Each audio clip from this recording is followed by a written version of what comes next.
Welcome back for another episode of Errant Adventures, the solo actual play podcast where stories are told at the speed of dice. With me, Steve Morrison, your game master and solo player. Now come on, let's grab the dice and see where our story goes.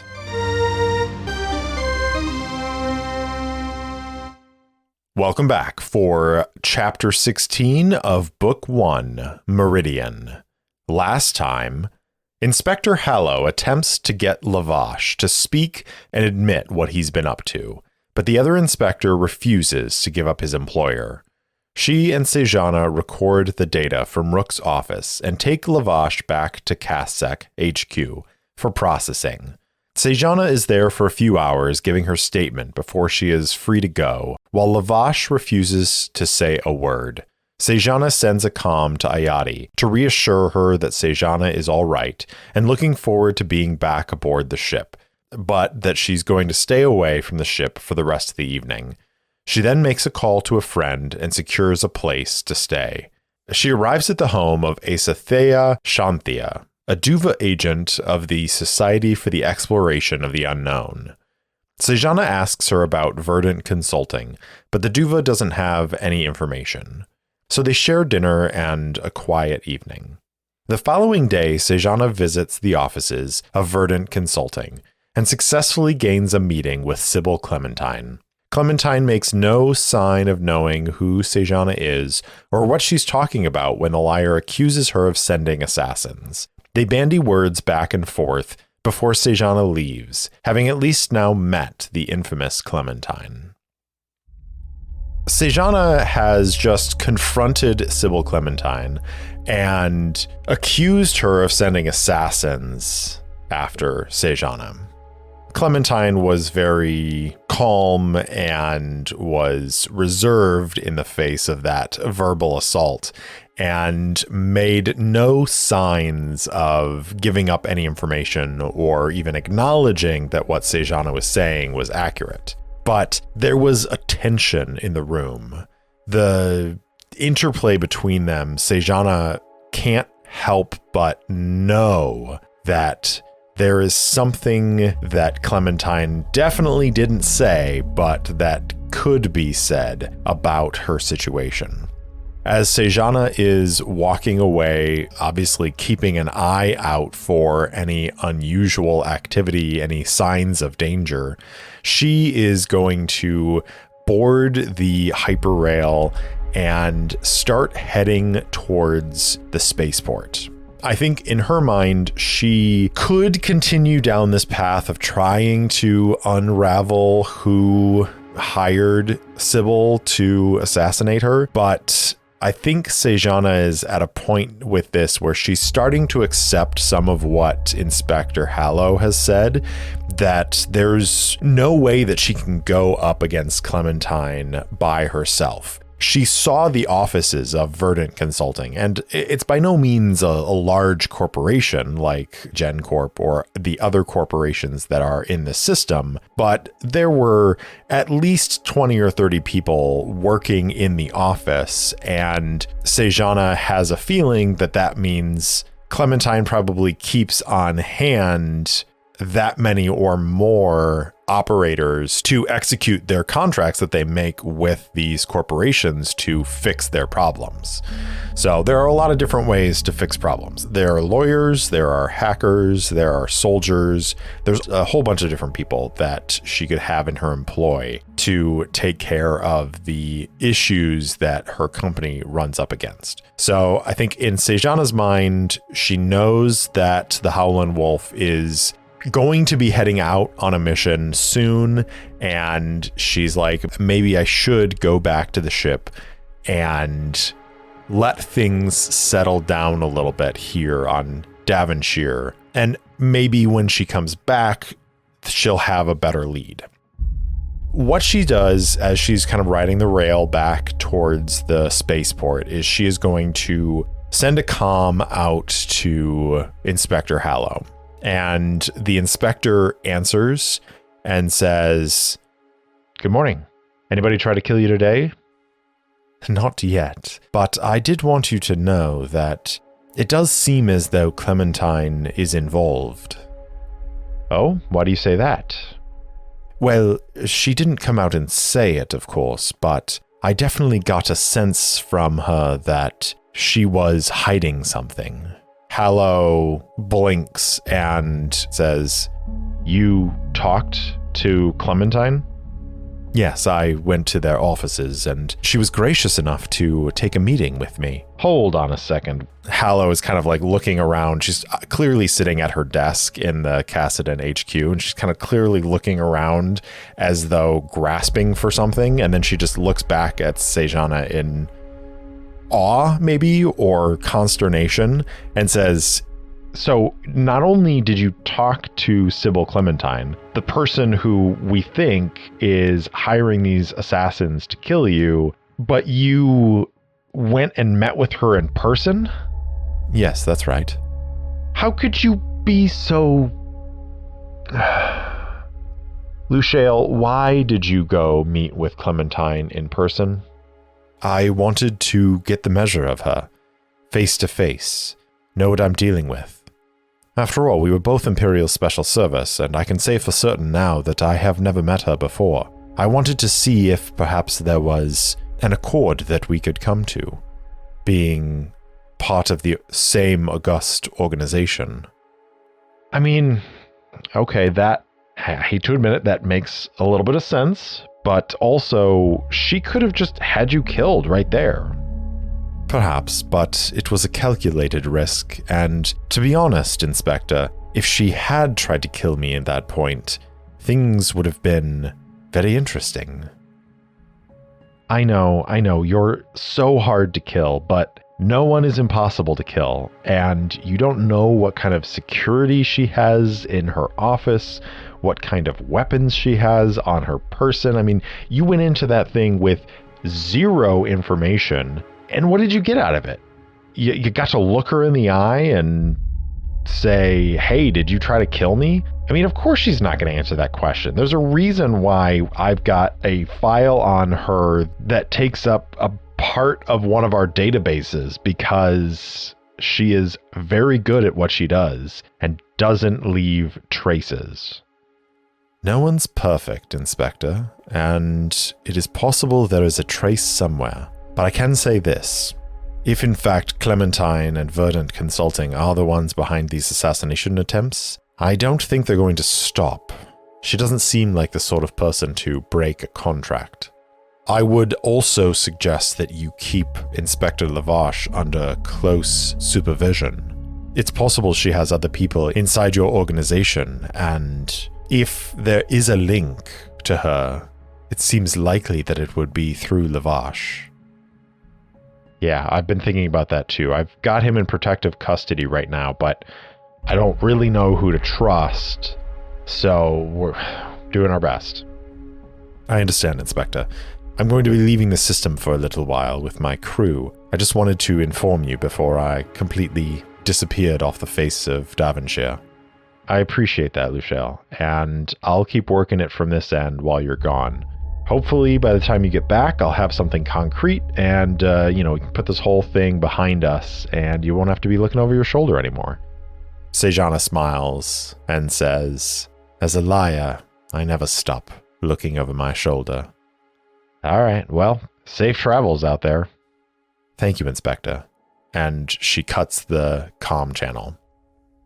A few minutes later, the hyperrail arrives at the starport, and Sejana disembarks. She heads over to the docking bay where the Howlin Wolf is, and there are a whole bunch of crates being flown in and lowered down. It's bustling with activity.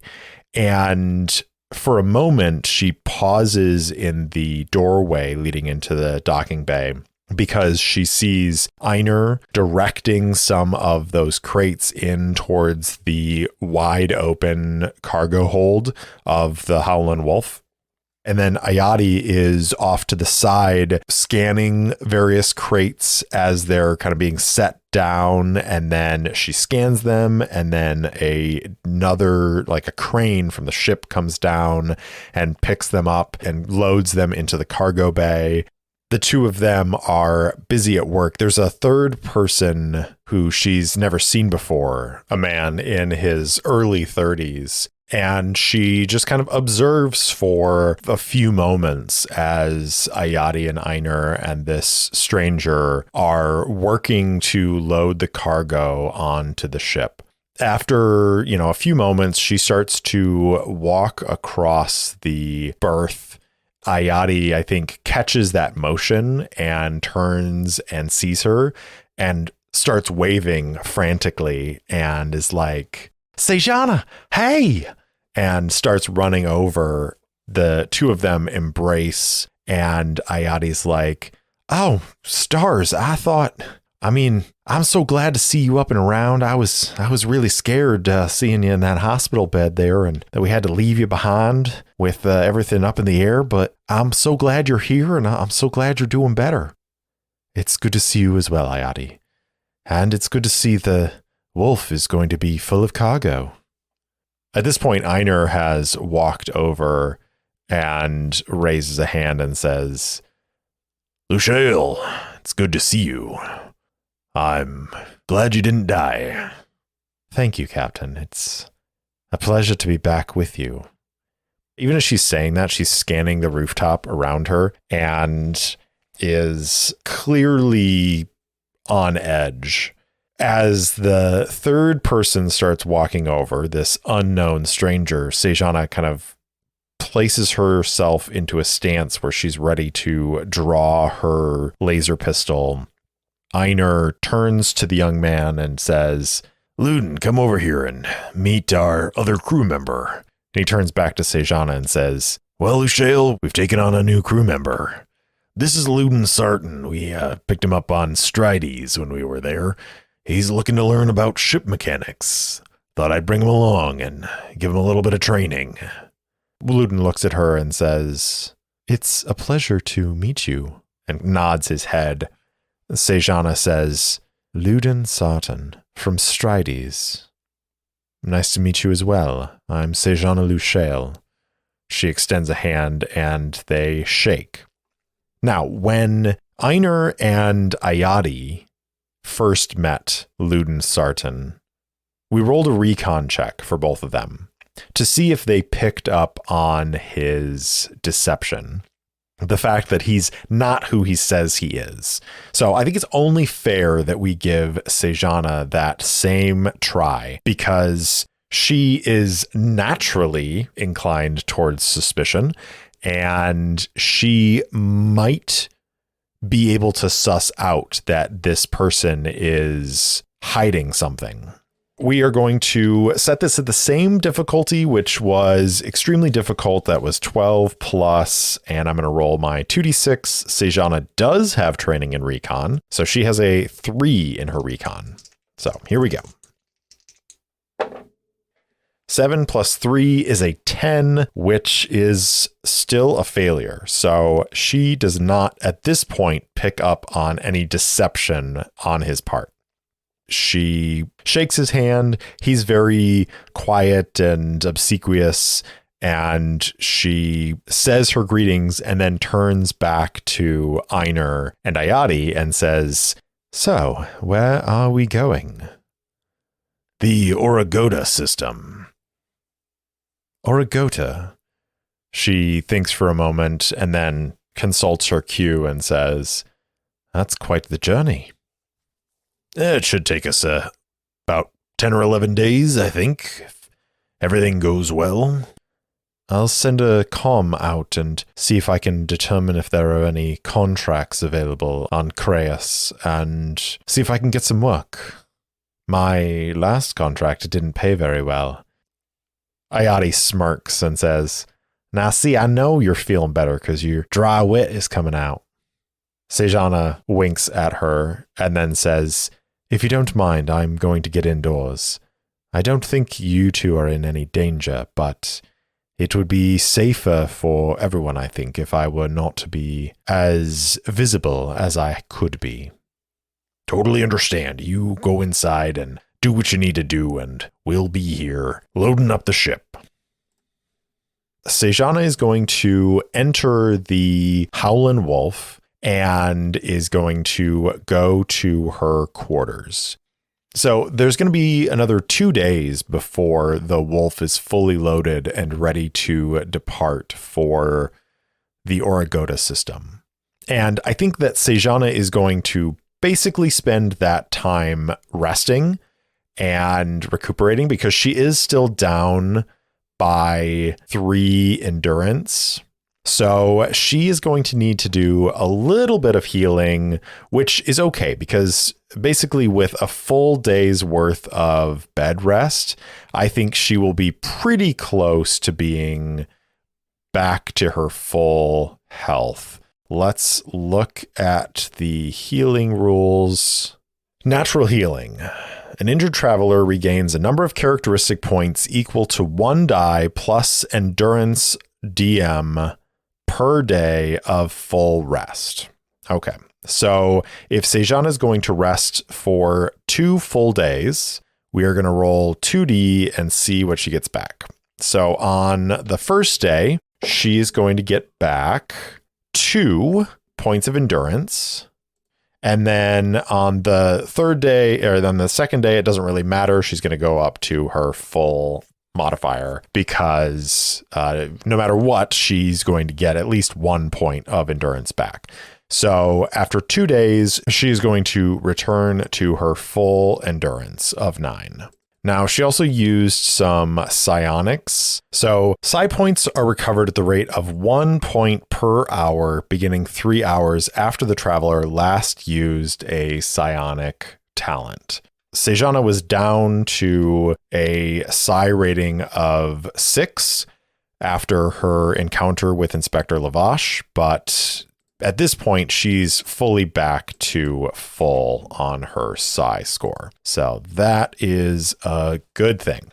With that healing out of the way, I think the only other things we need to deal with before Sejana and the rest of the crew leave on the Wolf to the Oragoda system is that Sejana skimmed this piece of intelligence from Lavash's mind about the Kassadin Liberation Force and a potential assassination attempt against Gozen Kazuko, who is a retired Kassadin naval captain. Now, I think that the meeting, the rally that Captain Gozen is slated to appear at and speak at is probably going to take place during the time that they're going to be gone from Davonshire.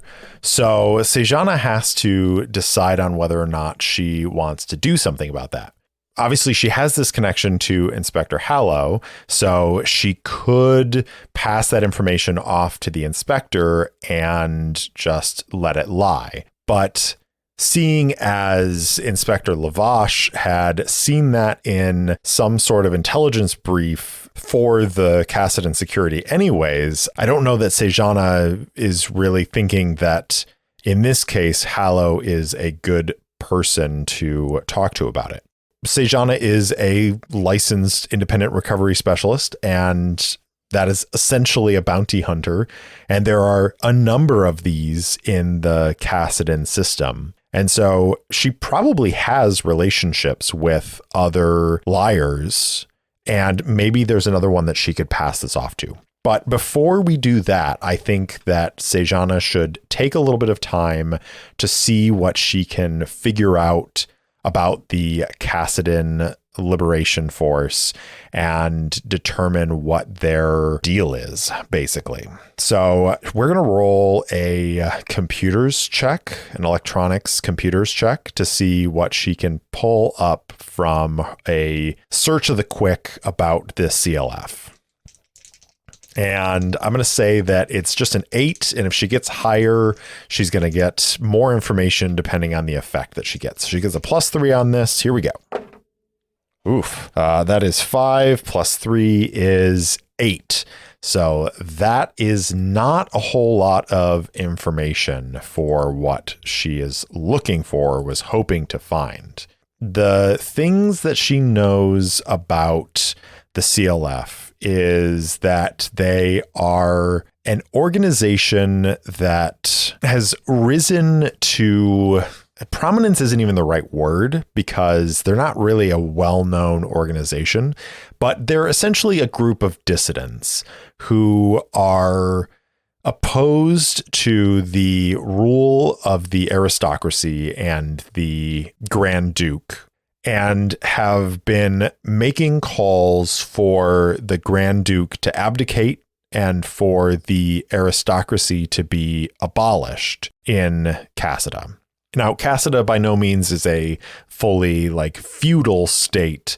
It is in a lot of ways similar to a constitutional monarchy where there is a ruling nobility who has some power of prestige, but there is a parliament of elected representatives from the various planets around Cassida.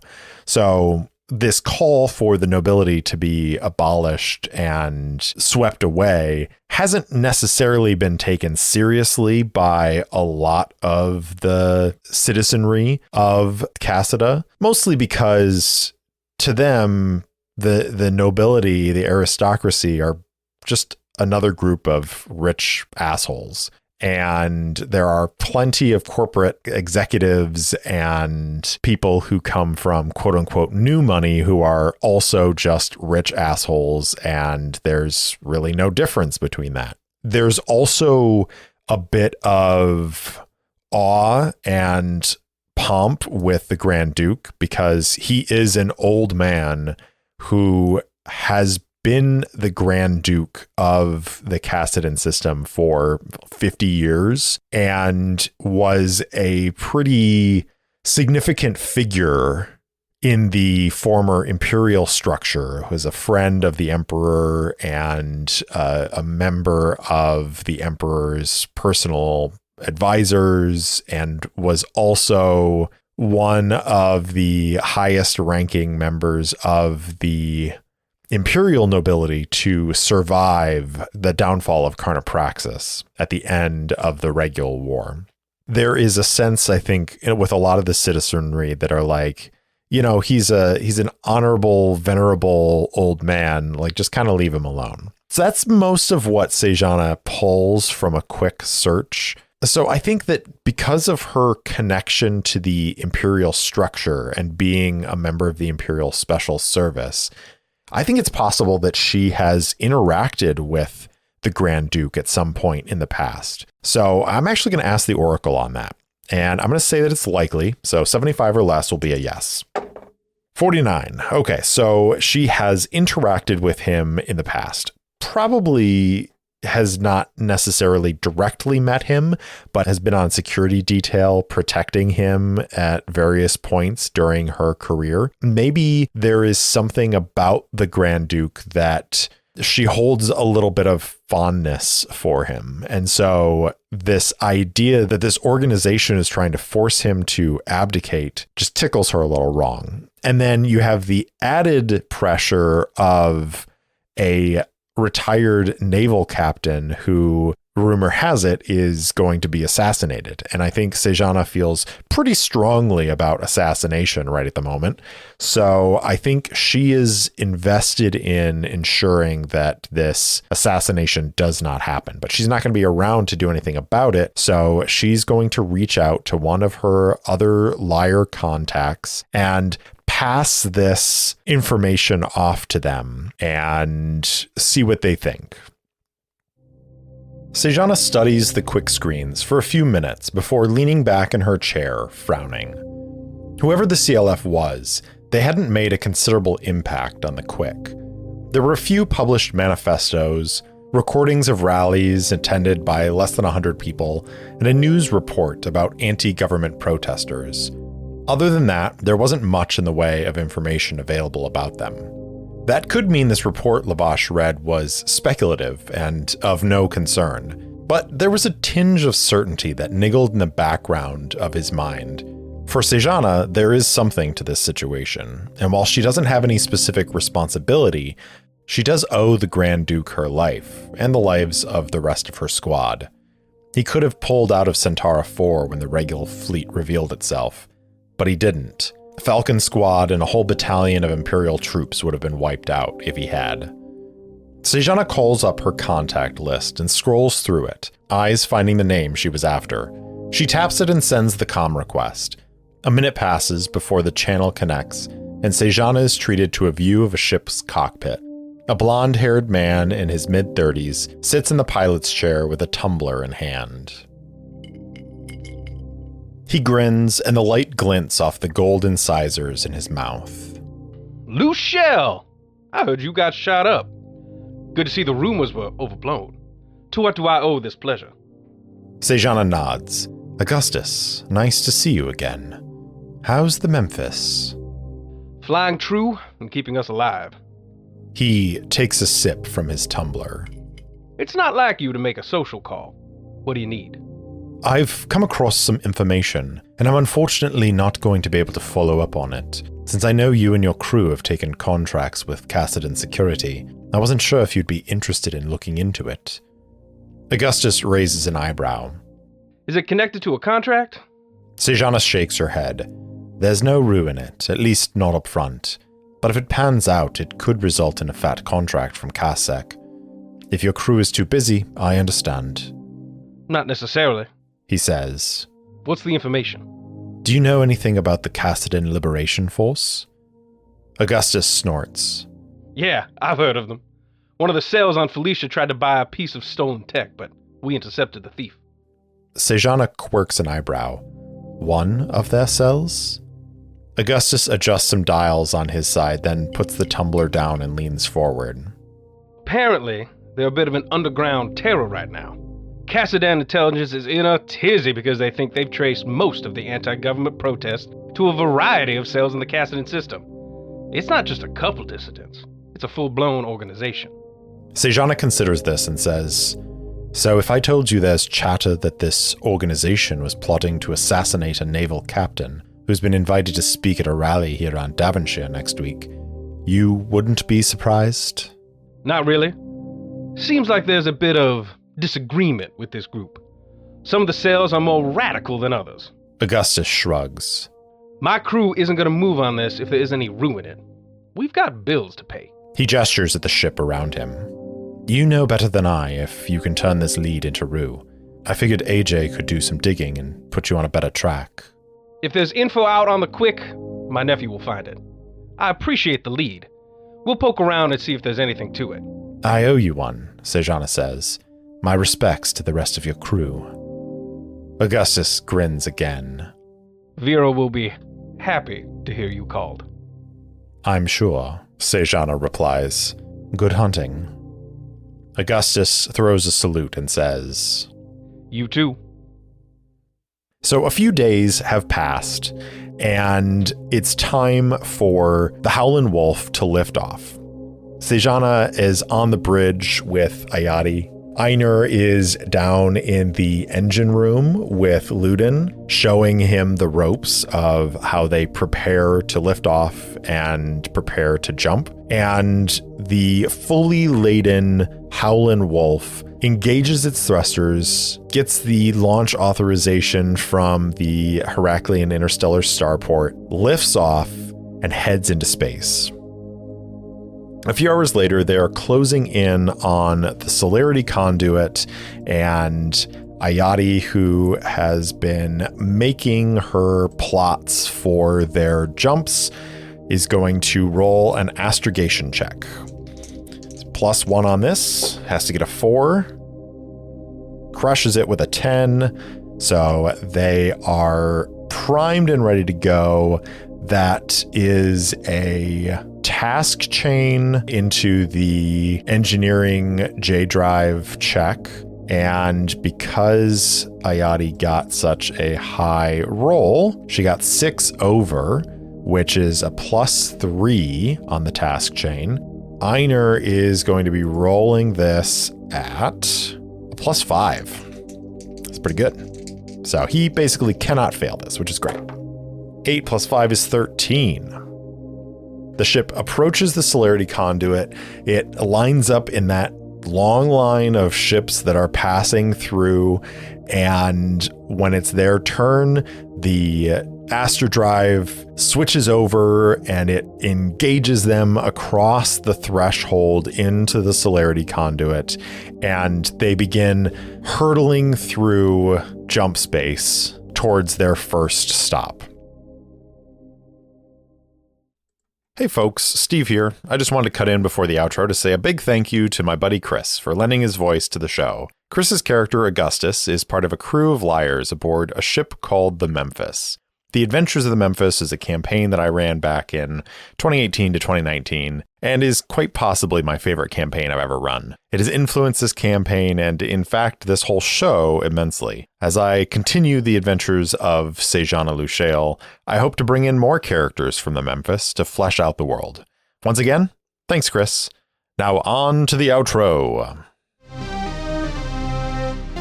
Thanks for listening to Errant Adventures. If you enjoyed the show, please spread the word. And if you want to support the show directly, leave me a review or support me on Patreon at patreon.com/errantadventures. You can also buy me a coffee at ko-fi.com/errantadventures. If you want to interact with me, my handle on all the socials is @errantsolopod, or you can email me at errantsolopod@gmail.com. I also post short fiction and campaign-related materials on my website, errantadventurespod.com. Thanks again for listening, and I'll see you in the deep, liars.